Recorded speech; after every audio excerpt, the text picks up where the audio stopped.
আমি আসলে এখন পর্যন্ত আমার আর্জেন্টিনাকেই সাপোর্ট দেয়া। এটা আসলে পারিবারিকভাবে এসেছে বলা যায়। ছোটবেলা থেকে যখন বড় হয়েছি, যখন আমাদের বাবা চাচারা বিশ্বকাপ দেখতো, আমরা দেখেছি আর্জেন্টিনাকে সাপোর্ট করে এসেছে। সেই সূত্রে এটা অনেকটা পারিবারিকভাবেই পাওয়া। আর্জেন্টিনাকে সাপোর্ট করি। আ প্রথমত হচ্ছে আমি খুব কম দেখা হয় ফুটবল। আমি তুলনামূলক ক্রিকেট বেশি দেখি। তারপরও আসলে আ যতটুকু মুগ্ধতা সেই জায়গার বেশিরভাগ অংশ জুড়ে আসলে মেসির খেলাটা এবং পাশাপাশি সর্বশেষ বিশ্বকাপে ইমি মার্টিনেজ আমাদের বিশ্বসেরা গোলকিপার যা দেখিয়েছে আরেকটা মুগ্ধতার জায়গা তৈরি হয়েছে। নন ইনভার্টার এসির দামে ঘরে আনুন বিদ্যুৎ সাশ্রয়ী ইনভার্টার এসি। এখন 1.5 ton my one inverter AC মাত্র 48,900 টাকা পাওয়া যাচ্ছে মিনিস্টার শোরুমে। আরও কিছু তরুণ খেলোয়াড় যারা আমি মনে করি যে মেসিকে পরিপূর্ণ মেসি হিসেবে প্রকাশ করতে হেল্প করে। গতবার আমরা দেখেছি সেটা আপনি ডি পলের কথা বলেন, ম্যাকঅ্যালিস্টারের কথা বলেন কিংবা রদ্রিগো সহ আরও যারা আছে।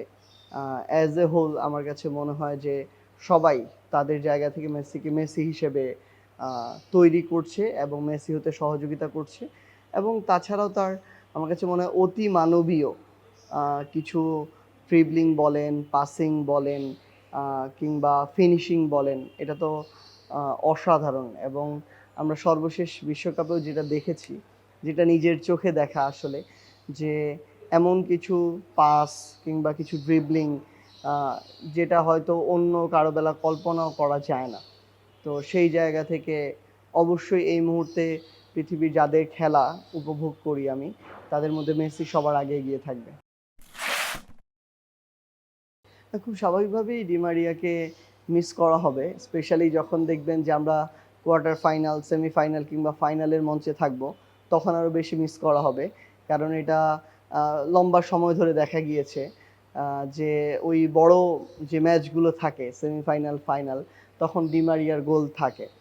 তো ওই জায়গাটা অবশ্যই তাকে আমরা মিস করব। কিন্তু এটাও আমি পাশাপাশি মনে করি যে দিবালা থেকে শুরু করে যারা আছে তারা ওই জায়গাটা পূরণ করার সক্ষমতা আছে বলেই তারা বেস্ট 11-এ আছে বা থাকবে এবং আমি আশা করছি যে আমরা বেস্ট 11-এর বেস্ট খেলাটাই পাবো।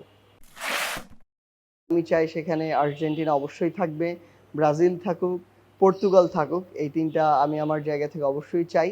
পাশাপাশি আমি চাই ফ্রান্স থাকুক। তাহলে আসলে এই ৪টা দলের সমর্থক দিয়ে আমি মনে করি বিশ্ব ফুটবলের 90% সমর্থক পূরণ হয়ে যায়। সো নাহলে তাদের বুক ভেঙে যায়, আশা ভেঙে যায়।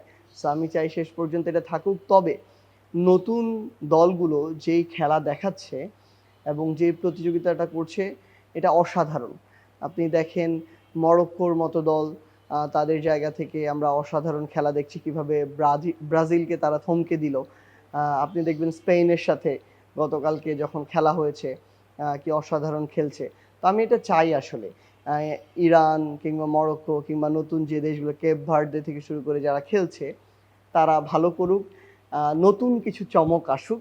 আমরা যদি এমন হয় আমি যে ৪টা দলের কথা বললাম এই ৪টা দলের কোনোটাই সেমিতে নেই, নতুন ৪টা দল এসেছে এবং নতুন একটা উত্তেজনা তৈরি হচ্ছে, সেটাও হতে পারে। কারণ দিন শেষে এটা অনেকটা এন্টারটেইনমেন্ট আসলে। সো সেটা যতক্ষণ আছে খেলা ততক্ষণ আছে। আরেকটা জিনিস আমি অ্যাড করতে চাই, আমার চোখে পড়লো মাত্র যে আমরা বাংলাদেশের বিশাল একটা সংখ্যক মানুষ কিন্তু আর্জেন্টিনার ফুটবলকে সমর্থন করি। কিন্তু আমরা দেখেছি আর্জেন্টিনার যে প্রেসিডেন্ট তিনি নগ্নভাবে ইসরায়েলের এই বর্বরতাকে সমর্থন করছে, নেতানিয়াহুর মতো একজন কসাইকে তিনি সমর্থন করছেন এবং এই যে ফিলিস্তিনে হাজার হাজার শিশু, নারী, নিরপরাধ মানুষদেরকে দিনে দুপুরে গণহত্যা করা হচ্ছে, খুন করা হচ্ছে, তারা সেটাকে সমর্থন করছেন। সো আমরা আর্জেন্টিনার ওই ফুটবলটাকে সমর্থন করছি। এখন আর্জেন্টিনার যারা রাষ্ট্র পরিচালনা করে, দায়িত্বে আছে, সরকার প্রধান, তাদের যদি ওই ন্যূনতম বিবেকবোধটুকু না থাকে তাহলে হয়তো দিনে দিনে আমাদের এই সমর্থনটা কমে যাবে এবং আমরা আসলে ওই ন্যূনতম বিবেকবোধের জায়গা থেকে আগামীতে হয়তো তখন এই সমর্থনটা আর করতে পারবো না।